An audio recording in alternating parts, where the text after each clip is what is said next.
जम्बूद्वीप का वर्णन। भगवान रुद्र कहते हैं, विप्रवर, अब मैं जम्बूद्वीप का यथार्थ वर्णन करूंगा। साथ ही समुद्रों और द्वीपों की संख्या एवं विस्तार का भी वर्णन करूंगा।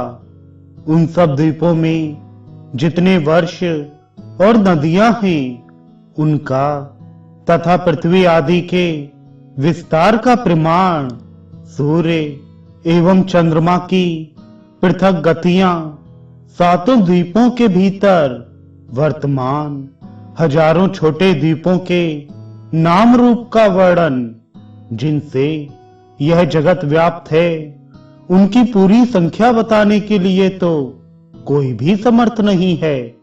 फिर भी मैं सूर्य और चंद्रमा आदि ग्रहों के साथ उन 7 द्वीपों का वर्णन करूंगा, जिनके प्रमाणों को तो मनुष्य तर्क द्वारा प्रतिपादन करते हैं। वस्तुतः जो भाव सर्वथा अचिंत्य है, उनको तर्क से सिद्ध करने की चेष्टा नहीं करनी चाहिए। जो वस्तु प्रकृति से परे है, वही अचिंत्य का लक्षण है। उसे अचिंत्य स्वरूप समझना चाहिए। अब मैं जम्बूद्वीप के 9 वर्षों का तथा अनेक योजनों में फैले हुए उसके मंडलों का यथार्थ वर्णन करता हूं, तुम उसे सुनो। चारों तरफ फैला हुआ यह जम्बूद्वीप लाख योजनों का है। अनेक योजन वाले पवित्र बहुत से जनपद इसकी शोभा बढ़ाते हैं। यह सिद्ध और चारणों से व्याप्त है तथा पर्वतों से इसकी शोभा अत्यंत मनोहर जान पड़ती है। अनेक प्रकार की सुंदर धातुएं इसका गौरव बढ़ा रही हैं। शिलाजीत आदि के उत्पन्न होने से इसकी महिमा चरम सीमा पर पहुंच गई है। पर्वतीय नदियों से चारों तरफ यह चमचमा रहा है। ऐसे विस्तृत एवं श्री संपन्न भूमंडल वाले जम्बूद्वीप में 9 वर्ष चारों ओर व्याप्त हैं। यह ऐसा सुंदर द्वीप है जहां संपूर्ण प्राणियों को प्रकट करने वाले भगवान श्री नारायण विराजते हैं। इसके विस्तार के अनुसार चारों ओर समुद्र है तथा पूर्व में उतने ही लंबे चौड़े ये 6 वर्ष पर्वत हैं। इसके पूर्व और पश्चिम 2 तरफ लवण समुद्र है। वहां बर्फ से व्याप्त हुआ हिमालय, स्वर्ण से भरा हेमकूट तथा अत्यंत सुख देने वाला महान निषद नामक पर्वत है। 4 वर्ण वाले स्वर्ण युक्त सुमेरु पर्वत का वर्णन तो मैं पहले ही कर चुका हूं, जो कमल के समान वर्तुलाकार है। उसके चारों भाग बराबर हैं और वह बहुत ऊंचा है। उसके पार्श्व भागों में परम ब्रह्म परमात्मा की नाभि से प्रकट हुए तथा प्रजापति नाम से प्रसिद्ध एवं गुणवान ब्रह्मा जी विराजते हैं। इस जम्बूद्वीप के पूर्व भाग में श्वेत वर्ण वाले प्राणी हैं, जो ब्राह्मण हैं।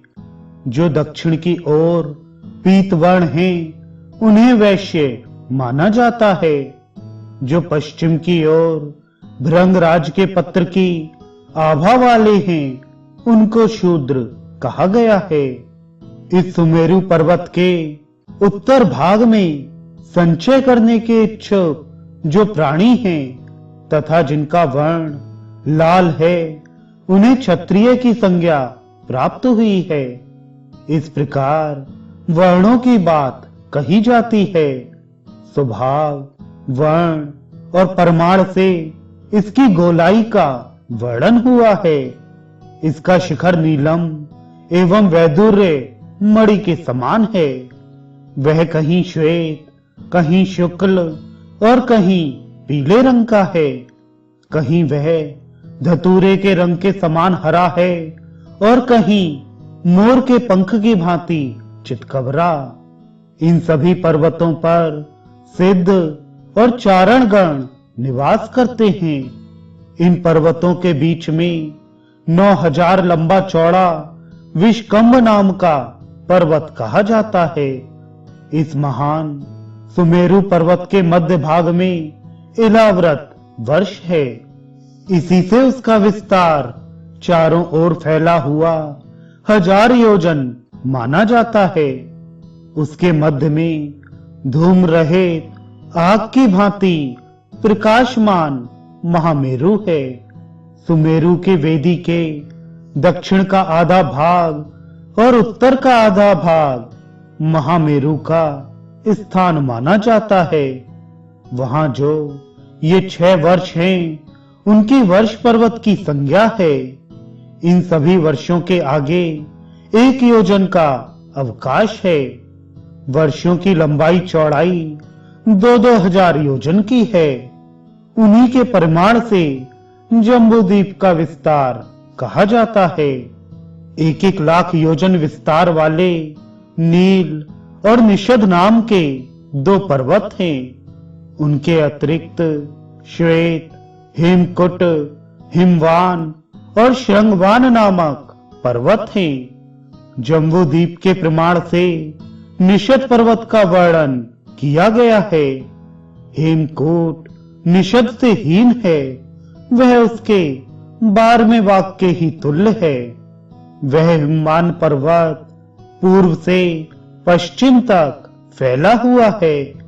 द्वीप के मंडलाकार होने से कहीं कम और अधिक हो जाने की बात कही जाती है।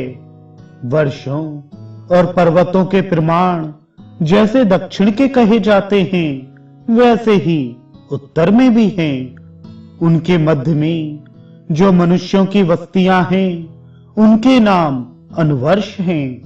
वे वर्ष विषम स्थान वाले पर्वतों से घिरे हुए हैं। उन अगम्य वर्षों को अनेक प्रकार की नदियों ने घेर रखा है। उन वर्षों में विभिन्न जाति वाले प्राणी निवास करते हैं। ये हिमालय संबंधी वर्ष हैं, जहां भरत की संतान सुशोभित होती है। हेमकूट पर जो उत्तम वर्ष है, उसे किम पुरुष कहते हैं। हेमकूट से आगे के वर्ष का नाम निषद और हरिवर्ष है। हरिवर्ष से आगे और हेमकूट के पास के भूभाग को इलाव्रत वर्ष कहा जाता है। इलाव्रत के आगे के वर्षों का नाम नील और रम्यक सुना गया है। रम्यक से आगे श्वेत वर्ष और हिरण्यमय वर्षों की प्रतिष्ठा है।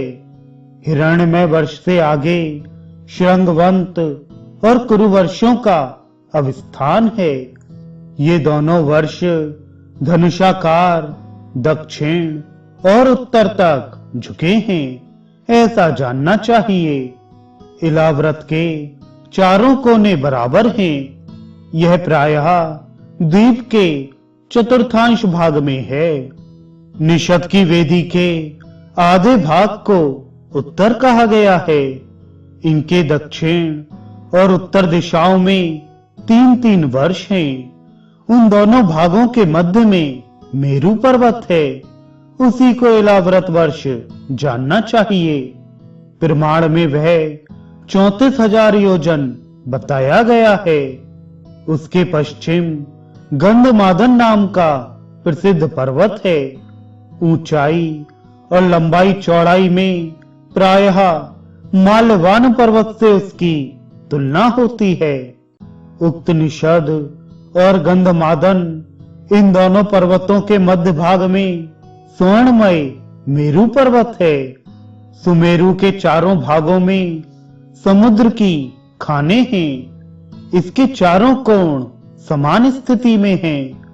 वहां सभी धातुओं की मेद एवं हड्डियां उनके अवतार लेने में सहयोगी नहीं हैं। 6 प्रकार के योगेश्वर्यों के कारण वे विभु कहलाते हैं। सनातन कमल की उत्पत्ति का निमित्त कारण वे ही हैं। उस कमल पर स्थित चतुर्मुख ब्रह्मा भी उन पर ब्रह्म परमात्मा के ही रूप हैं, कोई अन्य शक्ति नहीं। कमल की आकृति धारण करने वाली तथा वनों एवं हृदयों से संपन्न पृथ्वी इन्हीं पर ब्रह्म परमात्मा से उत्पन्न हुई है। जिस पर संसार स्थान पाता है, उस कमल के विस्तार का स्पष्ट रूप से मैंने वर्णन किया। द्विजवरों, अब क्रमशः विभाग करके उनके विशेष गुणों का वर्णन करता हूं, सुनो।